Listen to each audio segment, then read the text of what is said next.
Olá, alunos do 7º ano, tudo bem com vocês? Eu sou a professora Anne e hoje nós vamos trabalhar matemática. Na aula de hoje, nós vamos falar sobre a multiplicação dos números racionais na sua forma decimal. Vocês se lembram, então, por exemplo, como vocês faziam para fazer esse tipo de multiplicação? Olha lá, aqui nós temos 17,80, né, vezes 1,5. E aí, como é que a gente faz para fazer essa multiplicação? Bom, nós fazemos a multiplicação normal. Nós armamos a continha, tá? Fazemos a nossa multiplicação. A única diferença agora é que nós temos que contar o número de casas que estão após a vírgula. Por exemplo, no primeiro número, nós temos 17,8, ou seja, 17 inteiros e 8 décimos, ou 80 centésimos, né? As duas formas estão corretas. E no segundo número, nós temos 1 inteiro e 5 décimos. Então, o que nós fazemos? Nós contamos os números de casas que eu tenho após a vírgula. No caso aqui, nós temos 3 casas. E essas 3 casas, elas vão nos ajudar depois para localizar a nossa vírgula no resultado final, ok? Então, vou contar 3 casas da direita para a esquerda, 1, 2, 3 casas e vou colocar a minha vírgula, ok? Bom, outro detalhe que a gente tem que prestar atenção é com relação ao sinal. Agora, nós estamos fazendo multiplicação de números que são racionais. Então, significa que esses números, eles vão aparecer na forma decimal e eles também podem ser positivos e podem ser negativos. Então, aqui tem um roteirozinho para vocês anotarem no caderno, para vocês estudarem depois de como podemos resolver a multiplicação com os números racionais. Então, olha, primeiro vocês vão multiplicar. Depois, vocês vão contar o número de casas que estão após a vírgula e, por último, não esqueçam de observar os sinais. Quando multiplicamos números com o mesmo sinal, resultado fica positivo. E quando multiplicamos números com sinais diferentes, o nosso resultado fica negativo. Tudo bem? Então, vamos lá. Vamos para o praticando 1. Veja no praticando 1, Silvia gosta de renovar sua mobília, mas ela não compra móveis novos, apenas renova o que já tem. Ela tem uma mesa quadrada com lados medindo 1,41 metros, 1 inteiro e 41 centésimos. Ou nós podemos ler ainda assim, ó, 1 metro e 41 centímetros, né? Porque a gente está falando de unidades de medida agora. Nós estamos utilizando o número decimal em uma situação em que eu tenho medida de área, de superfície. E quer pintá-la. Para isso, precisa calcular a sua área para saber quanto de tinta precisa comprar. Ajude Silvia a encontrar essa resposta. Veja, essa mesa da Silvia é uma mesa em formato de quadrado. Certo? Em forma de quadrado. Então, como é que a gente faz para calcular a área de um quadrado? Basta multiplicar lado vezes lado, ok? Então, vocês vão fazer aí 1,41 vezes 1,41 e já voltamos para corrigir.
Vamos lá, pessoal? Então veja, olha, armei a minha continha aqui e o próximo passo é fazer a multiplicação, ok? Mas agora eu preciso saber aonde é que eu vou colocar a minha vírgula, certo? Então eu vou contar o número de casas que eu tenho em cada número, né, após a vírgula. Então eu tenho duas casas, ó, o 4 e 1, e mais duas casas aqui. Então no total são 4 casas. Então eu vou contar aqui da direita para a esquerda. Uma casa, 2, 3, 4 casas e vou localizar a minha vírgula, ok? Então ela terá que comprar aí 2 litros de tinta. Por quê? Vocês viram que o que a gente está calculando aqui é a quantidade total de tinta. É como se fosse 1 litro, 98, quase chegando no 2, ok? Então, aproximadamente 2 litros. A gente sabe que essa medida aqui, né, essa medida racional, não existe no comércio, por exemplo. Ou o comerciante vai vender exatamente 1 litro de tinta ou 2 litros de tinta, né? Então, ela vai ter que comprar, na verdade, 2 litros de tinta. Você vai ter que arredondar esse valor, ok? E nesse caso, eu tenho 4 casas decimais após a vírgula, ok? Bom, vamos para o praticando 2, então. Márcia estava indo para o seu trabalho e percebeu que seu carro estava ficando sem combustível. No caminho, ela avista um posto onde o preço do combustível era de R$ 4,64. Se Márcia colocar 5 litros e meio de combustível, quanto ela deverá pagar? Então, olha a dica aqui, né? 1 litro, qual é o valor de 1 litro que ela pagaria? R$ 4,64. Mas ela quer abastecer 5 litros e meio. Como é que eu expresso 5 litros e meio de maneira decimal? Olha a fórmula aqui, olha a regrinha, olha a dica, né? 5,5. Então, vou pegar esse 5,5 e vou multiplicar pelo valor de 1 litro. Então, vocês vão fazer isso agora e a professora já volta para corrigir o exercício, tudo bem?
Então vamos lá, pessoal. Metade, né? Ele falou que são 5 litros e mais metade de 1 litro. Então, ó, representei por 5,5. Eu peguei aqui o valor de 1 litro de combustível, ou pode ser 1 litro de gasolina, por exemplo, e multipliquei pela quantidade de litros que ela quer abastecer. Então, fiz a multiplicação normal, como se não fossem números racionais. Depois que eu fiz a multiplicação, eu volto para contar o número de casas que eu tenho após a vírgula. 4,64 eu tenho 2 casas decimais após a vírgula. E 5,5 eu tenho mais uma casa decimal após a vírgula. Então, no total são 3 casas decimais. Então, eu venho aqui no meu número, conto 3 casas da sua direita para a esquerda e localizo a minha vírgula, certo? Então, significa que Márcia vai pagar R$ 25,52 pelos 5,5 litros de combustível, ok? Então, vamos lá. Prestem atenção nesse praticando 3. Nesse praticando 3, Joel quer trocar o piso do quarto 2 de sua casa, o piso do quarto de sua casa. As medidas encontram-se na planta baixa, abaixo. Para saber quanto ele precisa comprar de piso, ele tem de calcular a área desse quarto. Ajude ele a calcular. Aqui está correto mesmo, tá, pessoal? É o quarto 2. Porque se vocês forem analisar a planta baixa, que é o projeto da casa, a casa tem um quarto 1 e um quarto 2. Ele só quer trocar o piso do quarto 2. Tudo bem? Para isso, nós vamos ter que calcular a área desse quarto. Atenção para as medidas. As medidas, elas não são exatas. Um lado, uma dimensão desse quarto vale 2,70 metros, 2,7 metros. E a outra vale 2,3 ou 2,30 metros, ok? Então, o que vocês vão fazer?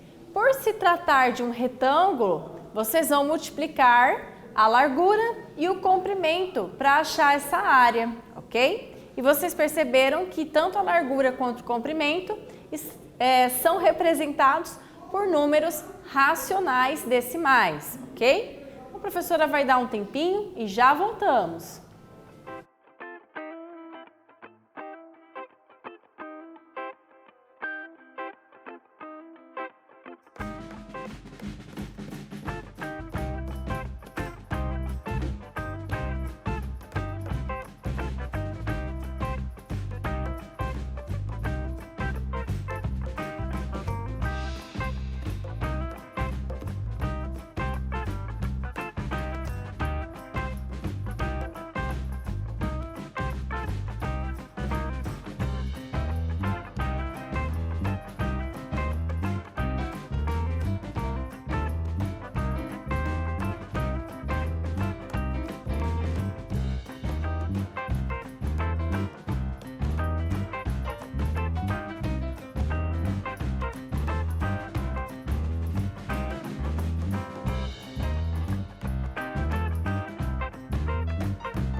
Vamos lá, pessoal? Então, veja a nossa correção. Ó, a professora armou a continha aqui, coloquei as dimensões do quarto 2 e o resultado final deu 621. Mas calma, né?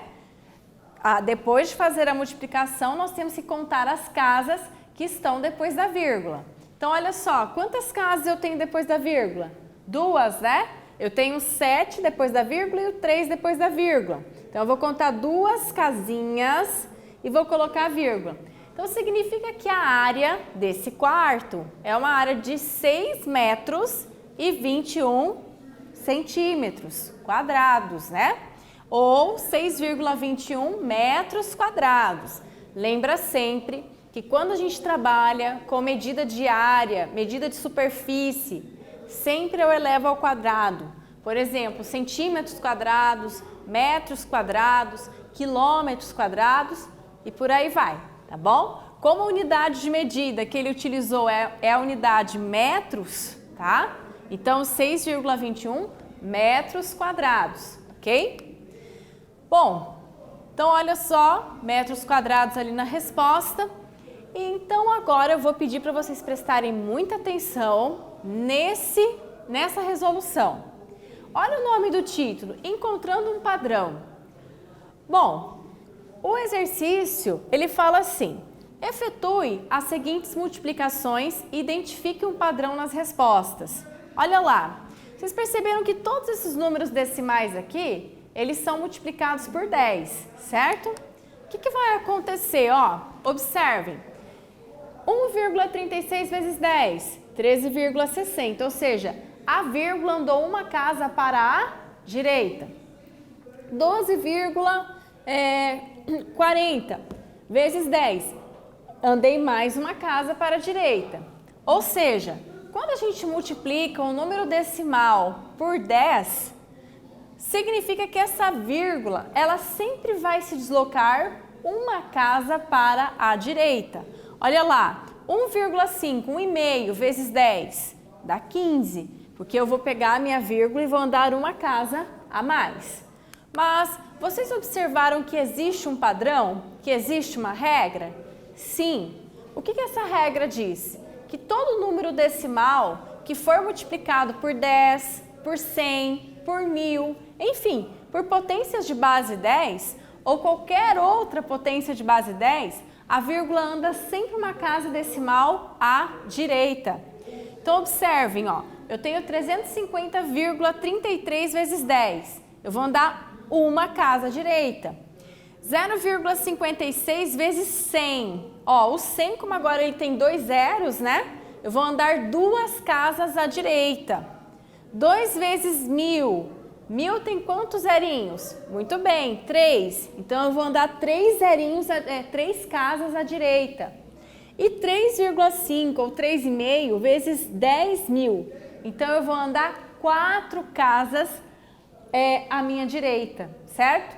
Então, essa quantidade de zeros das potências de base 10, elas determinam, tá? Quantas casas eu vou andar à direita, ok? Então, é um padrão.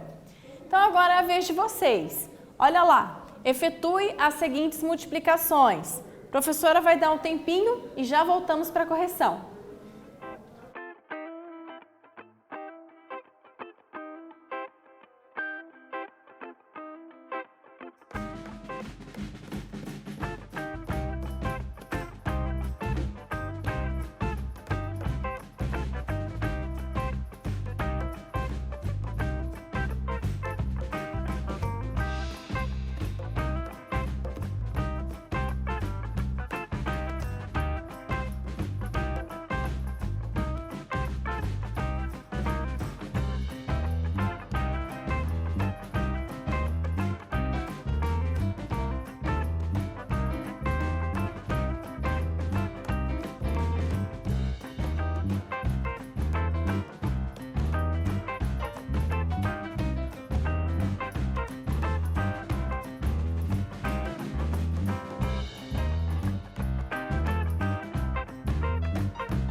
Então vamos lá, pessoal? Olha a nossa correção, ó.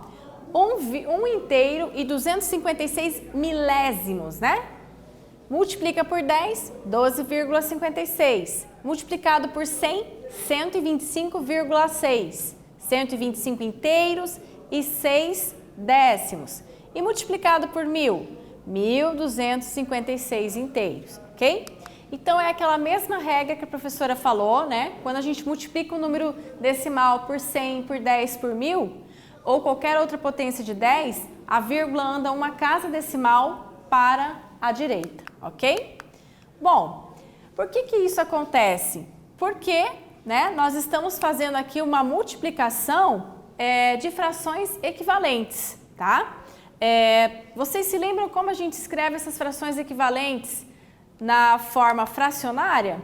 Então, por exemplo, 2 inteiros, 684 milésimos, é a mesma coisa que 2.684 dividido por 1.000. Se eu for simplificar por 10, olha o que vai acontecer, né? Ele vai ali, então, ficar, eu vou dividir por 100, então ele vai andar 2 casas apenas para a direita, ok? Bom, o que falamos então na aula de hoje? Falamos sobre a multiplicação de números decimais por potências de base 10 e também falamos sobre multiplicação de números racionais. Bom, eu espero que vocês tenham gostado e até breve.